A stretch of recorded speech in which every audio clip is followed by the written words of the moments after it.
Boa noite a todos, né? Primeiro, eu queria agradecer a presença de todos os participantes e dando continuidade, então, eu e o meu colega Elton vamos apresentar um pouco sobre o protocolo assistencial da fisioterapia, da mobilização precoce até a alta hospitalar.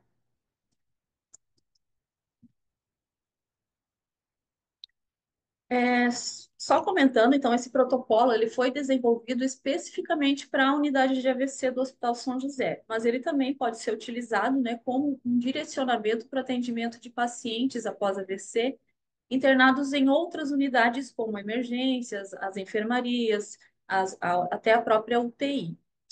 Esse protocolo que a gente utiliza ali na unidade, ele foi baseado no protocolo nacional, né, que foi desenvolvido por profissionais fisioterapeutas de todo o Brasil e foi aceito para publicação. Ele ainda não está publicado, mas ele já foi aceito.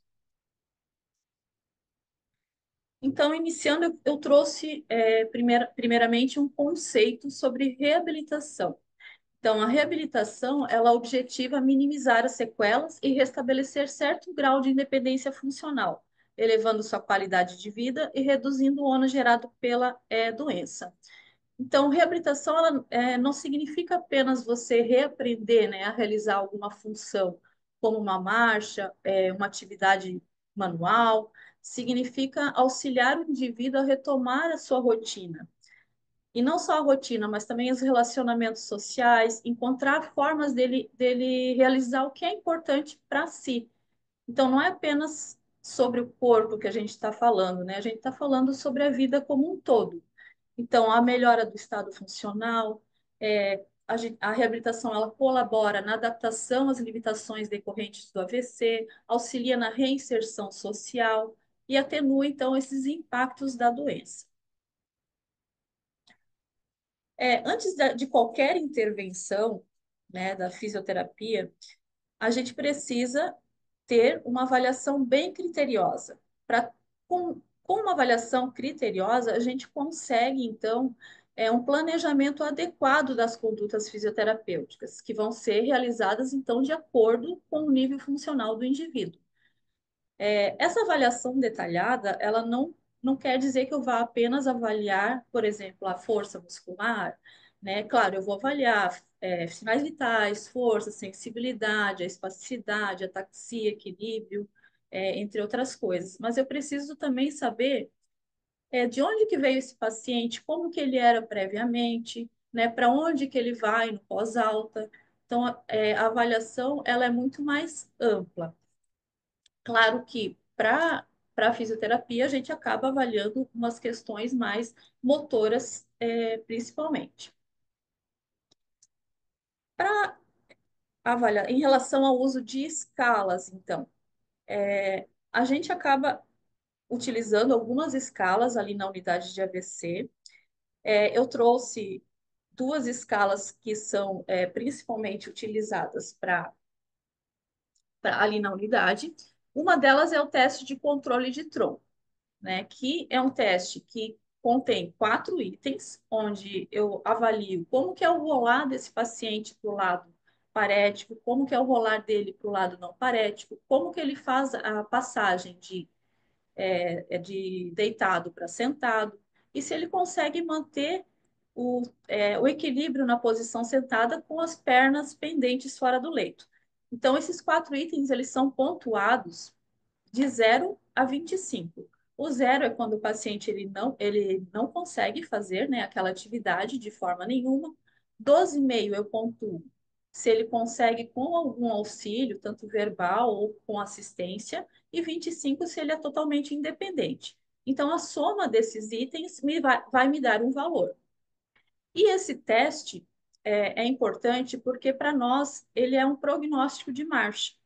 Então, na primeira semana após AVC, todos os pacientes eles precisariam, né, deveriam passar por esse teste, porque ele vai me dar um prognóstico de marcha para eles, que é uma coisa que a maioria dos pacientes, até os próprios cuidadores, eles sempre perguntam, né? Será que meu pai vai voltar a andar ou eu vou conseguir voltar a andar? Porque é uma forma de independência deles. Então, na primeira semana, se eu tiver um TCT maior que 40, quer dizer que esse paciente ele vai sim ter uma caminhada independente em 6 semanas. Agora, se ele não tem essa pontuação, eu vou avaliar também os extensores de quadril. Se ele tiver uma pontuação de maior ou igual a 3, ou seja, ele consegue vencer a gravidade, ele vai caminhar independente em 12 semanas. Agora, se ele não tem essa força muscular, não tem o TCT maior que 40, ele vai ser dependente na marcha. Então, isso me traz uma possibilidade de dar um prognóstico para esse paciente. Claro que existem outros fatores que eu também devo levar em consideração, né? Pacientes mais jovens, eles têm uma possibilidade de recuperar mais facilmente. Se ele não tem tanto comprometimento em membros inferiores, se ele não tem a hemenopsia, alteração sensorial também é muito importante e acaba atrapalhando, às vezes, o prognóstico de marcha, e também o equilíbrio sentado, ou seja, o paciente consegue equilibrar o tronco dele numa posição sentada sem apoio. Isso também acaba me dizendo a favor, né, de uma marcha mais independente.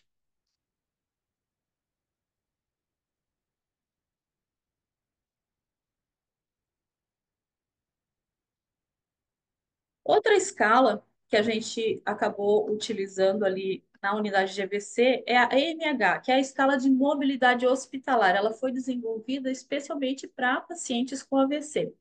Ela nos traz três itens para serem avaliados. Como que é a sedestação no leito com os membros inferiores pendentes, como que é a ortostase desse paciente e como que é a marcha.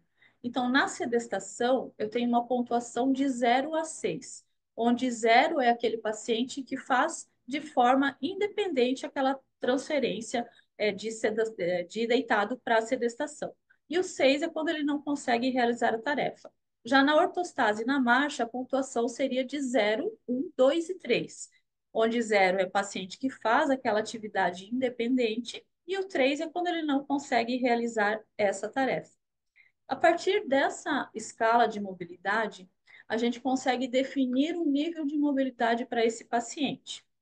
O nível de mobilidade são 5 que a gente instituiu ali na unidade, onde 0 ele é restrito ao leito, onde então a pontuação dele vai ser 6, né, no item de sedestação, ou seja, ele não consegue nem ficar sentado, nem passar para sentado na beira-leito. Então, é um paciente que vai ficar um pouco mais restrito ao leito, vai realizar exercícios mais restrito ao leito. O nível 1 é transferência com guincho, ou seja, aquele paciente que não consegue fazer ortostase, não consegue fazer a marcha de maneira nenhuma. O nível 2 ele é uma transferência com auxílio de duas pessoas, né? Ele vai ter uma pontuação de até 2 no item de ortostase, né? Ou seja, ele consegue ficar de pé com o auxílio de duas pessoas, e uma pontuação 2 ou 3 no item de marcha. Já o nível 3 é aquele paciente que consegue deambular com auxílio ou supervisão de uma pessoa. Ele vai ter uma pontuação 1 no item de marcha. Já o nível 4, que é o último nível, ele é um paciente totalmente independente em relação à mobilidade dele. Ou seja, ele pontua 0 no item de marcha. Essa definição de mobilidade ela é importante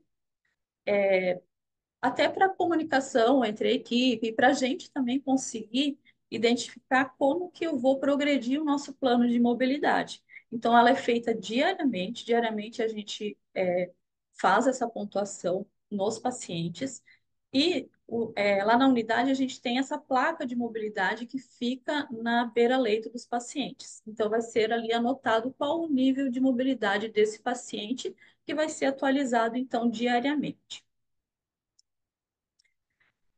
Então, é como que funciona a frequência de atendimento. Também vai depender, então, do nível de mobilidade. Os níveis 0, 1 e 2, a gente tenta atender maior frequência, né? Até 5 vezes por semana. E aos finais de semana vai ser de acordo com a demanda, né? De acordo com a disponibilidade também de profissionais. Já o nível 3, que é aquele paciente que consegue deambular de alguma forma com auxílio, né? Ou supervisão de uma pessoa, a gente atende de 3 a 5 vezes por semana ou conforme a demanda. Claro, sempre deixando também orientações para esse cuidador ou o próprio paciente realizar exercícios. E o nível 4, que é aquele paciente independente, ele vai ser visto pelo menos uma vez por semana e vai ser orientado também à realização de exercícios. Então, mesmo os pacientes que estão totalmente independentes, eles acabam sendo avaliados, né, e recebem alguma forma de orientação da fisioterapia. Outro conceito, né, que nós trouxemos é sobre mobilização. Nesse protocolo, o que, que se refere mobilização? Né? É uma realização de atividades na postura sentado, em pé e durante a marcha, que vai ser realizada pelos pacientes de forma independente ou com auxílio. A mobilização ela inclui também as trocas posturais e a realização de atividades nessas posturas, e ela requer também uma participação ativa do paciente. Ou seja, não adianta eu só colocar o paciente sentado numa poltrona ou sentado numa cadeira, que isso não quer dizer que eu estou mobilizando ele. Isso seria um posicionamento. Já a mobilização, como está ali na outra imagem, o paciente ele está na cadeira, mas ele está realizando a cicloergometria também. Isso que seria então a mobilização. Outro diferencial também seriam os exercícios no leito. Quando eu falo em exercícios no leito, não quer dizer que eu estou mobilizando esse paciente, estou apenas fazendo ali alguns exercícios nele na posição deitada. E quando que eu devo iniciar a mobilização? Ali na unidade, né, de AVC agudo, já começa então a mobilização, principalmente ali após 24 horas do início dos sintomas. Os pacientes que foram submetidos ou não ao tratamento trombolítico, os pacientes que foram submetidos a alguma terapia de reperfusão, eles devem ser mobilizados depois da realização da tomografia, o ideal, né, que seja isso, ou após a liberação médica, e normalmente aguarda-se 24 horas pós-procedimento. Caso haja uma necessidade, por exemplo, de aspiração de vias aéreas, a gente avalia o risco e o benefício para esses pacientes que foram trombolizados quimicamente, principalmente pelo risco, né, de sangramento. E os pacientes submetidos à trombectomia mecânica ou angiografia via artéria femoral, eles vão ser mobilizados só 6 horas após a realização do procedimento ou 6 horas após a retirada do curativo compressivo, né, o que ocorrer por último. Existem alguns critérios de segurança que nós utilizamos para o AVC isquêmico, a pressão arterial sistólica maior que 110 e menor que 220. No AVC hemorrágico, uma pressão arterial menor que 140 por 90, a saturação maior que 92% e a frequência cardíaca maior que 40 e menor que 110 e a temperatura menor que 38,5. E quando que eu devo interromper a mobilização? Essa mobilização ela vai ser interrompida sempre que o profissional ou qualquer um da equipe ele perceber que não tá sendo tolerada aquela mobilização. Então, o paciente pode ficar muito cansado, ele pode ficar menos responsivo, pode ter vertigem, náusea, palidez, pode ter vários sinais que indicam, né, que aquele paciente ele não está se adequando bem àquela mobilização. Se a pressão arterial sistólica também atingir valores menores que 100 ou maiores que 220, se a pressão arterial cair mais do que 30 milímetros de mercúrio, se a frequência cardíaca permanecer maior que 120, se a saturação de oxigênio permanecer menor que 90 e se o paciente apresentar alguma queixa de dor torácica. Então, a gente vai avaliar as causas cardíacas. Então, toda mobilização ela requer uma monitorização daquele paciente, né? Como é que ele está reagindo durante a mobilização? Está dando algum sinal? Não está? Então a gente tem que estar sempre atento a isso. Nos primeiros 3 dias, normalmente esse paciente ele vai receber alguns exercícios mais leves e vai progredindo de acordo com a tolerância dele. Então a gente sempre vai tentar iniciar de uma forma mais tranquila e vai vendo conforme aquele paciente for tolerando, vai avançando daí nos exercícios e na mobilização. O plano de mobilização, ele vai sempre ser definido conforme o nível de mobilidade, considerando aquela pontuação que eu disse antes, né? A pontuação da escala de mobilidade hospitalar. Então, de acordo com o nível de mobilidade, eu vou ter alguns exercícios, algumas mobilizações que eu vou poder realizar com esse paciente. E sempre tentando, claro, evoluir esse nível de mobilidade, né? Que o nosso objetivo é sempre que o paciente ele acabe melhorando. Esse nível de mobilidade, como eu falei, ele vai ser visto diariamente, e a partir do nível de mobilidade eu vou ter um plano, vou traçar, né, aquele plano de mobilização para o paciente. Então, agora eu vou passar a palavra ao Elton, né, que vai dar continuidade falando um pouco sobre o plano de mobilização e quais que seriam as condutas realizadas de acordo com cada nível de mobilidade. Obrigada. Boa noite, então. Obrigado, Fábio. Enquanto vamos testando o áudio aqui para ver se está todo mundo me ouvindo bem, já agradeço o convite, Larissa, para a participação desse fórum tão importante, né? E, e a gente continua falando sobre o plano de mobilização. Se eventualmente tiverem alguma questão sobre o áudio, por favor, interrompam, fiquem à vontade. Então, o plano de mobilização e as condutas propostas não são engessadas. Elas flutuam conforme a possibilidade dos pacientes, né? A gente vai discutir aqui algo que nos norteia, mas não nos engessa na conduta, porque cada paciente traz uma história pregressa de limitações, muitas vezes musculoesquelética ou cardiovascular, que muda muito a nossa abordagem posteriormente, né? Então, fica como uma referência, mas a gente acaba flutuando, né? Conforme as necessidades. Vou ver se ele vai passar aqui adiante. Muito bem. Passou bem? Passou, né? Então, no nível zero, as nossas condutas propostas aqui, né? Nosso foco de atuação, até conforme o protocolo nacional, com esse paciente restrito ao leito, visa exercícios no leito, né? Que esse exercício no leito, é, ah, como a Fábio bem comentou, dá para considerar como sendo até uma atividade pré-mobilização. Isso é um detalhe que a gente acaba hoje analisando melhor, né? É uma pré-mobilização mesmo, porque mobilizar efetivamente é tirar o paciente do leito, é gerar esses posicionamentos com participação do paciente.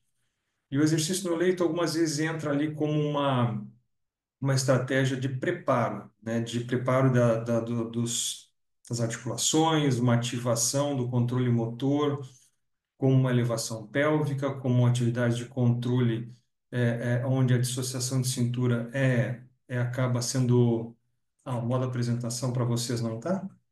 Para mim está. Deixa eu voltar aqui então, para a gente tentar de novo que a gente selecionou aqui. Ah, eu acho que tá a apresentação da Fábio ainda. Tirou, né, Fábio?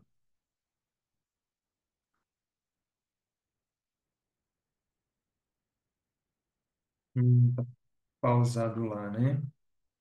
Então, selecionei aqui e compartilhei. Vejam se vai mudar alguma coisa. Mudou. Ver se agora vai para o modo de tela cheia. Vamos ver. Ainda não foi. Foi, né? Então, beleza.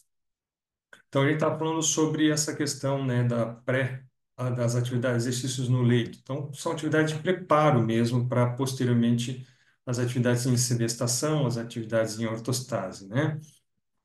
É, além dos exercícios no leito, como elevação pélvica, atividade de controle motor do joelho, né, extensão, as dissociações de cintura, a gente já começa ali com as atividades que envolvem...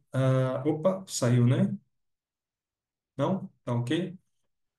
As atividades que envolvem... para mim ele saiu. Deixa eu voltar aqui.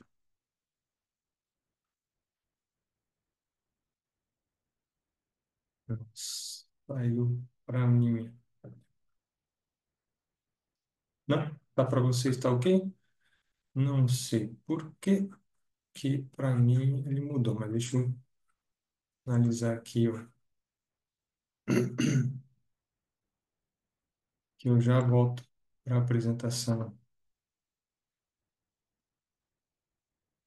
Eu vou parar de novo e vou compartilhar mais uma vez. Para mim ele sumiu a tela. Só um momentinho.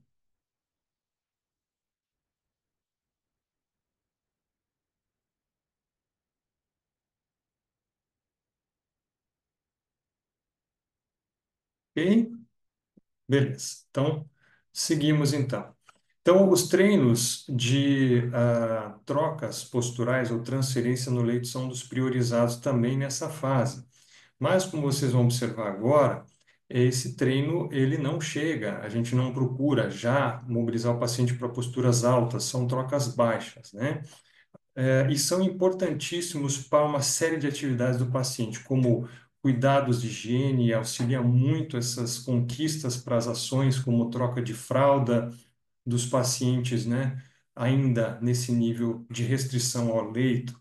Então, aqui vocês observam o trabalho que a gente tem, principalmente em algumas sequelas, algumas limitações, como os pacientes com lateropulsão, né, uma hemiplegia esquerda, onde a lateropulsão, que é também conhecido como síndrome de Pusher, dificulta uma simples troca postural baixa, uma transferência para o decúbito lateral, do lado menos afetado, né? O paciente se empurra, ele não permite essa troca postural. É bastante trabalhoso para toda a equipe. E nesse momento a gente já começa a preparar o paciente para essa troca postural baixa e tentar dessa maneira mobilizar, pré-mobilizá-lo, né, mas ajudar toda a equipe nessas trocas posturais tão importantes para outros objetivos também, como o próprio objetivo de prevenção de feridas por pressão, né? Já no nível 1, então, a gente procura seguir, né? O objetivo principal de cada atendimento, né, deve ser alcançado um nível de mobilidade mais elevado que na sessão anterior. Então, aqui, se o paciente avançar para o nível 1, a gente já pensa, já entra numa outra meta, né? Continuam os treinos de transferências, mas entram os treinos de controle de tronco sentado e depois o treino orientado à tarefa. Então, aqui vocês vão observar um treino de controle de tronco sendo realizado com o paciente também com hemiplegia esquerda, que também tem essa limitação importante, né, no controle postural, que é a lateropulsão ou a síndrome do Pusher. Como ele se empurra com o braço para o lado mais afetado. Como dificulta as reações de endireitamento, né, e alinhamento corporal nesse momento. E com essas limitações, isso dificulta bastante até a retirada do paciente do leito, né? Então, aí, prioridade, além dos treinos de transferências que continuam, né, é o controle de tronco na posição sentada, né? A gente também pode avançar para treinar desde a transferência até essa posição, né? A gente geralmente faz isso da transferência que seria uma troca postural alta, né, que é uma mudança de decúbito para o lateral, seguindo de uma sedestação beira-leito, e depois já a dificuldade que o paciente tem de fazer essa troca, né, como ele se agarra, né, esse paciente tem lateropulsão, né, e ele está sempre se agarrando, e quando colocado na posição sentada, ele vai também se empurrar e a gente tem que começar a treinar além do endireitamento, do alinhamento corporal, a percepção de que ele, trazendo o seu corpo para o apoio sobre o lado menos afetado, ele não vai cair, porque eles relatam exatamente isso e por isso se empurram para o lado mais afetado, né? No caso dele, o lado esquerdo, que seria o lado légico, né? Então, um trabalho importante nesse preparo para controle postural. À medida que esse paciente avança com essas aquisições, a gente começa então a trazer outras ações também, como essa aqui, onde ele sentado, trabalhando o controle postural, já começa a trabalhar com terapia orientada à tarefa, onde aqui ele tinha as tarefas de receber a bola, fazer o alcance, né, onde ele precisa de estratégias de tronco, e depois passar para outra colega ali, né, que estaria num outro lado. E esse paciente em especial ficava aprontando para a Fábio ali, porque ele fintava que ele ia arremessar, ele não ia, jogava, ó, fazendo a Fábio olhar para trás para dar um susto e jogar bola. Aí buscando uma estratégia lúdica, né? E ó, tentar criar estratégias que possam envolver ele nessas tarefas enquanto ele faz o controle postural na postura sentada, né? Isso no nível um. E em relação à saída do leito, a gente deixa essa saída do leito com o guincho, porque a equipe de enfermagem sofreria muito para tentar fazer transferências com um paciente como esse, um paciente grande. Então, veja que o fisioterapeuta fazendo uma transferência para uma cadeira de banho de um tablado baixo, né? E a dificuldade que o fisioterapeuta tem considerando o tamanho do fisioterapeuta, né?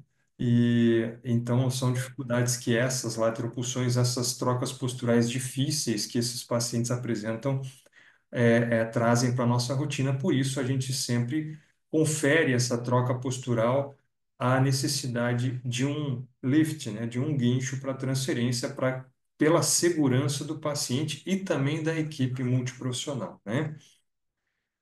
E aqui a gente tem um outro nível, um paciente de nível 2 onde já as transferências seriam possíveis para a cadeira.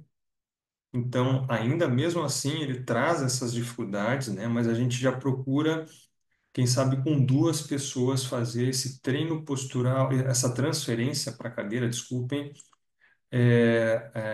porque ele precisa ter essa autonomia que vai deflagrar uma série de outras modalidades ali de higiene, como o banho de aspersão, que até então ele está condicionado ao banho de leito, né? Lembrando que mesmo que ele tenha transferência com guincho, isso não impede que ele tome banho, né, de aspersão, né, o banho na cadeira higiênica. Porém, dificulta muito, né, ele se manter bem alinhado na cadeira, geralmente é bem difícil, né? Mas nesse nível 2 a gente já busca essas transferências, né, que se for com a enfermagem, usar de duas pessoas, né, a gente quando vê dificuldade na nossa rotina, a gente tem um pouco mais de destreza nessas transferências, percebe a dificuldade, a gente, se ele não está pronto para fazer essa transferência com dois colegas da enfermagem, a gente mantém ele ainda no nível um, né?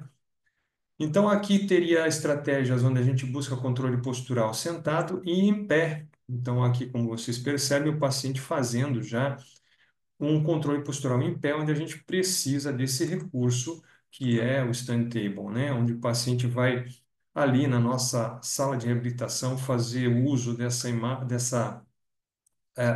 desse visual que tira ele daquele universo do quarto, né? E traz ele uma outra perspectiva de reabilitação aqui no stand table, fazendo o controle postural e já com descarga de peso sobre os membros inferiores, né? Isso também pode avançar, além dessa simples estratégia, simples não, mas elaborada, mas a estratégia única, a tarefa de manter o tronco alinhado, ele pode avançar para outras ações também, como a que vocês estão vendo ali, onde ele tem uma tarefa de alcance, né, da bola, de arremesso também. Percebam que aqui ele está sem já agora na prancha ortostática, né? Para alguns pacientes fica bem difícil a gente colocar no stand table e a gente usa da prancha ortostática para essa postura vertical. E alguns a gente já oferece a possibilidade de fazer uma fixação só em pelve e joelho e liberar um pouquinho mais o tronco para ele fazer essas ações de rotação, com a tarefa direcionada para o lado plégico, né, o lado mais afetado, então. Tá? Aqui a outra paciente também fazendo um treino orientado à tarefa, já em pé, né, onde ela também tem as ações voltadas ali aos cones também, né, e no stand table. Ok? No nível 3, onde o paciente já tem uma possibilidade de fazer a deambulação com a ajuda de uma pessoa, a transferência para uma cadeira bem mais simples, então a gente segue com essas aquisições, né? A gente, com esses marcos funcionais, o treino de transferência ele é envolvido, o paciente aqui fazendo um treino já constante para passar para a maca, né, onde ele precisa aqui ter um controle postural para fazer depois o giro, sempre pelo lado menos afetado, né, com a assistência do fisioterapeuta, um paciente com bastante espacidade já, né, e aproveitando que nós temos um tablado bem generoso ali, a gente faz esse deslocamento lateral, que é uma estratégia que envolve quadril, né, tronco, que é necessária para essas transferências. Então a gente busca ali, conforme a tolerância do paciente, repetir essas passagens em séries até, a gente ver o que o paciente vai tolerar nessa atividade. Porque uma das principais metas nossa, até na hora de eleger a alta, é que esse nível pelo menos seja alcançado para o paciente seguir a reabilitação depois em domicílio, né? Então, aqui o treino de transferência continua, mas agora num novo nível de exigência, né? O treino a estratégia, deixa eu voltar aqui, segue nessa última aqui, ó, onde o paciente atravessa o tablado e volta para a cadeira de rodas, então, ó, a pegada da mão lá no apoio contralateral e faz essa transferência, tá? Muito bem.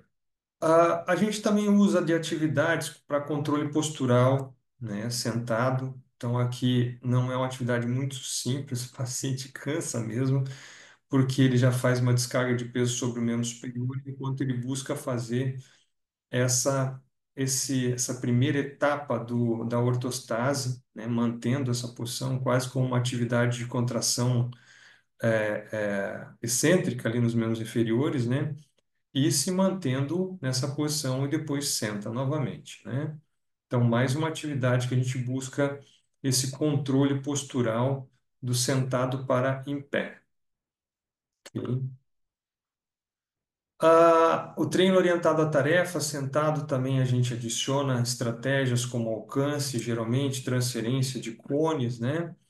E aí vem, por fim, o treino de marcha, onde a gente hoje conta com uma estrutura ali, onde vocês percebem, é recente essa estratégia muito boa, que é esse corrimão no nosso corredor, que a gente faz uso, então, desses apoios para que a gente consiga avançar a marcha. É um caso bem difícil de reabilitar esse, com uma série de particularidades, fez uma craniectomia descompressiva, ok? Então, usando do treino de marcha que precede opa, deixa eu voltar que precede depois a marcha com a bengala. Então, ali foi um preparo para, então, posteriormente, ele usar a marcha com bengala, tá? Que é o objetivo, provavelmente, para esse paciente, vai ser um deambulador domiciliar e precisa ainda de encaminhamento para ambulatório de toxina botulínica, eles são encaminhados para depois esse segmento da reabilitação. No nível 4 é um paciente independente, porém, o treino de controle postural em pé segue com as ações, o treino de marcha em terreno irregular, área externa, contornando, ultrapassando o obstáculo, vai progredindo as demandas. Então, aqui vocês observam duas atividades onde envolve o controle postural em pé, envolve esse equilíbrio mais unipodal, onde ele tem que fazer essas transferências e transpor obstáculos. Então, já é uma fase avançada, que ela pode se estender até o uso de um espaço físico externo que nós temos lá no hospital, que tem um caminho sensorial, né, com alguns improvements aqui de obstáculos, né, para ele fazer o uso das estratégias de tornozelo, da estratégia de quadril, né, com bastante provocações aqui para o equilíbrio do paciente, além de estar no ambiente externo, já se imaginando nesse retorno, né, as condições de uma calçada para deambular, os obstáculos, as barreiras arquitetônicas que vai encontrar lá fora. ok? Além disso, a gente tem estratégias coadjuvantes, né, para o controle motor. Alguns pacientes necessitam o uso, né, do FESE associado. Aqui a gente tem apenas a imagem de um paciente, mas a gente usa durante a ortostase, né, durante a marcha, o FES, e os jogos sérios, que é um equipamento, são estratégias desenvolvidas já há alguns anos aí pela Associação Catarinense de Ensino, que nos cede os equipamentos para as pesquisas. Então, esse é um ciclo que foi doado também aqui pela Associação Brasil AVC, em parceria com empresas de Joinville, e esse ciclo foi adaptado para mobilizar esse game, né, que é o Go Big Bike. Ó. Então, a gente percebe que, à medida que o paciente pedala, ele mobiliza aquele avatar, que é no caso, é o pássaro ali, né? Que ele vai em busca desses alvos. Então, alguns ele deve evitar, outros ele deve alcançar para pontuar mais. Ele evita esse raio e pontua com os demais, tá? Depois, então, desse programa, a gente pensa nos encaminhamentos, né? Enquanto ele está internado, a gente busca as metas dele, então vamos pensar para onde encaminhar. Os encaminhamentos devem ser individualizados. Encaminhamento para reabilitação em nível ambulatorial, posteriormente, né? A gente sempre questiona se o paciente é de Joinville, se ele realiza a transferência de forma independente ou com auxílio mínimo, o paciente possui uma rede suficiente de apoio, a família do paciente está orientada para o cuidado, o paciente e família estão cientes da importância da reabilitação pós-alta e das possibilidades de acesso. Tudo isso é contemplado para então a gente fazer escolhas, né, e encaminhamentos. Se o paciente é de Joinville, então as possibilidades, né, o paciente tem critério para deshospitalização via EMAD, ele tem cuidador, é um paciente de baixa funcionalidade, existem barreiras de acesso à reabilitação. Se sim, ele é encaminhado para o EMAD. Se não, pensa-se em outras possibilidades. A principal seria o Serviço Especializado de Reabilitação, o SER. O paciente em idade ocupacional é o prioritário para esse SER. Prognóstico de marcha, necessidade de mais de uma terapia, né? Vai para terapia ocupacional, fono, consegue acessar a reabilitação, é uma outra condição também. Se sim, então ele é encaminhado, além de outros encaminhamentos, né, como o BS, a gente encaminha para as clínicas conveniadas, encaminha também para os que têm interesse em algumas instituições de ensino em Joinville, as faculdades que têm os cursos de fisioterapia, terapia ocupacional ou até fonoaudiologia, a gente também faz esse encaminhamento. E se o paciente não tem indicação para o ser, então ele apenas é encaminhado para o OBS, que depois vai encaminhá-lo ou ali mesmo do serviço a gente encaminha para as clínicas conveniadas ou instituições de ensino, né? O ser é bem específico, para quem não conhece da área da saúde, tem interesse em conhecer, vale a pena saber a abrangência e a especificidade do trabalho do Serviço de Especialidade de Reabilitação, que é a nossa principal, nós temos prioridade, né? É um P0, quando a gente encaminha para lá, eles conseguimos essa prioridade e o SER tenta receber os pacientes o quão rápido, né, possível, né? Desafios para a reabilitação, né, para a mobilização do paciente, a gente considera que hoje a gente precisa avançar sobre o olhar da mobilização com uma meta interdisciplinar. Nós temos esse olhar dentro da unidade, como a Suelen comentou anteriormente, é tarefa de todos, essa mobilização, né? É o trabalho sendo realizado pela equipe como um todo, a equipe de enfermagem, né? Que coloca o paciente sentado no leito ou na cadeira para realizar as refeições ou até o banho, tudo isso é mobilização e acresce a frequência de mobilização do paciente fora do leito. Durante o atendimento de terapia ocupacional, a fonoaudiologia também buscam sempre colocar esse paciente sentado, né, para as suas ações, mas tudo isso demanda, né? Nem sempre a equipe consegue, pela correria de outras coisas, atender à frequência, quem sabe, de mobilização em suas ações, como de repente poderíamos chegar, mas estamos com um desafio para alcançarmos a mobilização como uma meta interdisciplinar e já somos realmente muito superiores a outras unidades. A unidade AVC ela é diferenciada, mas como a gente busca sempre excelência, a gente está sempre aprimorando. E o empoderamento familiar para a mobilização é uma outra meta também, né? A gente busca sempre colocá-los como sendo também responsáveis por mobilizar o paciente, empoderamos eles, treinamos os cuidadores, os familiares para essa tarefa e nos preocupamos com isso também. Temos como um trabalho hoje da nossa R2, a Raquel, a percepção do cuidador informal sobre a mobilização do paciente acometido por AVC. Ela está justamente trabalhando com a elaboração de capacitação pré-alta e acompanhar esses cuidadores para ver a percepção da dificuldade que eles encontram em mobilizar esse paciente depois da alta. Um excelente trabalho da Raquel e a gente espera contribuir para essas nossas melhorias, né? As metas e os desafios, né? Então é isso, pessoal. Muito obrigado pela fala, pela oportunidade de participar do fórum